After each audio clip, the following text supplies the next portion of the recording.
गैरिक ने भी देखा, वहां पेड़ों के पीछे आंखें, लेकिन ये सामान्य भेड़ियों की आंखें नहीं थीं। वे लाल थीं, गहरी, भूखी। फिर छत पर कुछ गिरा, धड़ाम। बर्फ और लकड़ी के टुकड़े झोपड़ी से नीचे गिरे। गैरिक ने तुरंत चाकू उठाया और ब्रैन ने झपटकर दरवाजे पर हमला किया। तभी दरवाजे पर जोरदार प्रहार हुआ। गैरिक ने खिड़की से तीर छोड़ा, एक चीख गूंजी। छत पर जो कुछ भी था वह कूद कर नीचे गिरा। फिर शांत, लेकिन गैरिक को पता था वे लौटेंगे।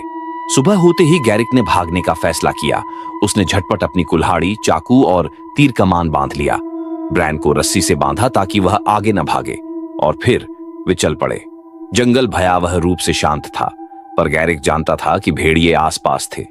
फिर एक झाड़ी में हरकत, धड़ाम।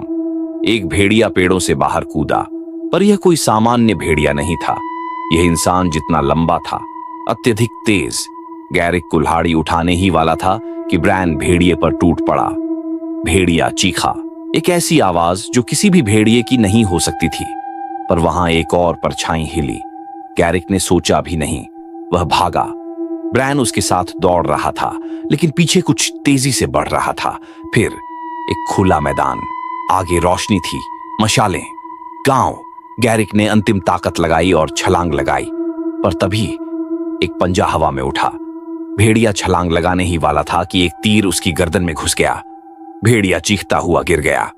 गैरिक ने घूम कर देखा, गांव का एक शिकारी खड़ा था, धनुष हाथ में लिए।